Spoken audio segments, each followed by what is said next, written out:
আজকে আমি আপনাদের জন্য নিয়ে এসেছি একটা কই মাছের তরকারি।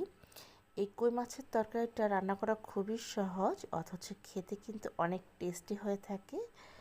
শীতের দিনে দেখবেন ফুলকপি আর নতুন আলু দিয়ে কই মাছ রান্না করলে সেটা খেতে ভীষণ ভালো লাগে। আজকে সেই রেসিপিটাই আপনাদের সাথে আমি শেয়ার করব। এর জন্য এখানে 5-6টার মতো কই মাছ একটু লবণ আর হলুদ মেখে রেখে দিচ্ছি। আমি যখনই মাছের তরকারি রান্না করি একটু মাছে লবণ আর হলুদ মেখে 10 মিনিট রেখে দিই, তাতে করে মাছে কোনো বাজে আষ্টে গন্ধ আসে না।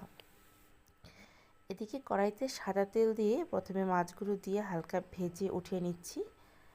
মাছগুলো ভাজা হয়ে গেছে, এগুলোকে আমি উঠিয়ে নিয়েছি। এবার ওই একই তেলে কিছু ফুলকপি ভেজে নেব। আমি ফুলকপি আর নতুন আলু দিয়ে মাছ রান্না করব, এই জন্য ফুলকপিগুলো লবণ আর হলুদ দিয়ে ভেজে উঠিয়ে রেখে ওই একই তেলে আমি কিছু নতুন আলুও ভেজে নিচ্ছি। আলুর সাথে আমি দিয়ে দেব 2টা তেজপাতা আর 1 চামচ আস্ত জিরা, এটা আমি ফোড়ন দিয়ে দিয়েছি। এখন কিছু গুঁড়ো মশলা অ্যাড করব। প্রথমে দিয়ে দেবো 1 চামচ হলুদ গুঁড়ো, ঝালের জন্য দিয়ে দেবো 1 চামচ শুকনো মরিচের গুঁড়ো। তার সাথে আমি দিয়ে দেব 1 চামচ ধনে গুঁড়ো। এই দিয়ে মশলাটাকে খুব ভালো করে আমি একটু কষিয়ে নিচ্ছি। মশলাটাকে কিন্তু ভালো করে তেলের সাথে কষিয়ে নিতে হবে, যাতে করে মশলা দিয়ে কাঁচা স্মেলটা আসবে না। এখন দিয়ে দেব স্বাদ মতো লবণ। লবণটা আপনারা পরিমাণ মতো দেবেন, যাতে করে লবণ বেশি না হয় সেদিকটা খেয়াল রাখবেন। প্রয়োজনে নামানোর আগে আমরা কিছুটা লবণ এখানে অ্যাড করে দেব। এখন লবণ দিয়ে কিন্তু আরও কিছুক্ষণ মশলাটাকে আমি খুব ভালো করে কষিয়ে নিচ্ছি। এই মাছের তরকারিটার বিশেষত্ব হলো এটা খুব সহজেই রান্না হয়ে যায়। সিম্পল উপায়ে রান্নাটা করেছি, অথচ খেতে কিন্তু ভীষণ ভালো লাগে।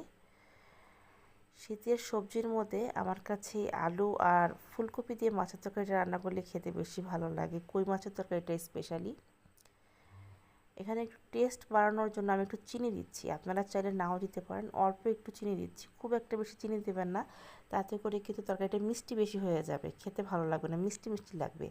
চিনিটা এমনভাবে দেবেন যাতে করে হালকা একটু মিষ্টি হয়, খুব একটা মিষ্টি না হয়। এখন আমি এখানে ঝোল দিয়ে দিচ্ছি। ঝোলটা আপনারা কীরকম রাখবেন সেটা বুঝে ঝোল দেবেন। আমি আমার পছন্দ মতো ঝোল এখানে দিয়ে নিয়েছি, 3 কাপের মতো ঝোল এখানে দিয়ে দিয়েছি। তারপর যে আলু আর ফুলকপি তারপর মাছ ভেজে রেখেছিলাম, সেই মাছগুলো আমি এখানে দিয়ে দিলাম। ফুলকপিটার সাথে দিয়ে দিয়েছি যাতে করে খুব তাড়াতাড়ি সিদ্ধ হয়ে যায়। এখন এটাকে খুব ভালো করে আমি মিক্সড করে দিচ্ছি, একটু ভালো করে মিক্সড করে দিতে হবে। তারপর এটাকে মাঝারি আছে আমি রান্নাটা করব। আমার এই রেসিপিগুলো আপনাদের ভালো লেগে থাকলে আমার চ্যানেলটা সাবস্ক্রাইব করে পাশে থাকা বেল আইকনটা বাজিয়ে দেবেন, তাতে করে আমার চ্যানেলে কোনো নতুন রেসিপি বা ভিডিও আপলোড করার সাথে সাথে আপনার কাছে নোটিফিকেশন চলে যাবে। প্রায় 20 মিনিটের মতো আমি রান্নাটা করেছি। দেখুন ঝোলটা কিন্তু অনেকটাই টেনে আসছে এবং ফুলকপিটাও সিদ্ধ হয়ে গেছে, আলুগুলোও সিদ্ধ হয়ে গেছে। আমি এর চেয়ে বেশি আর ঝোলটা শুকাবো না, কারণ গরম ভাতের সাথে একটু ঝোল রেখে দিলে খেতে ভালো লাগে। এবার নামানোর আগে আমি এখানে দিয়ে দিচ্ছি ভাজা জিরে গুঁড়ো। আমি 1 চামচের মতো ভাজা জিরে গুঁড়ো এখানে দিয়ে দেবো। নামানোর আগে জিরে গুঁড়োটা দিলে পরে কিন্তু ফ্লেভারটা খুব ভালো আসে, তাই অবশ্যই আপনারা তরকারিটা যখন নামাবেন ঠিক সেই মুহূর্তে এই জিরে গুঁড়োটা দিয়ে দিবেন। আমি জিরে গুঁড়ো দিয়েছি, আপনারা চাইলে কিন্তু জিরে বাটাও এখানে দিতে পারবেন। এখন জিরে গুঁড়ো দিয়েও আমি 5 মিনিটের মতো তরকারিটা রান্না করব, যাতে করে জিরের ফ্লেভারটা খুব সুন্দরভাবে তরকারিটার মধ্যে স্প্রেড হয়ে যায়। সব কিছু খুব ভালোভাবে মিক্সড করে দিচ্ছি। দেখুন কালারটা কতটা সুন্দর হয়েছে। এভাবে সিম্পল উপায়ে আপনারা রান্নাটা করে নিতে পারবেন, স্পেশালি যারা ব্যাচেলর আছেন তারা কিন্তু এভাবে রান্নাটা করে নিতেই পারেন। হয়ে গেল আমার নতুন আলু আর ফুলকপি দিয়ে কই মাছের তরকারি।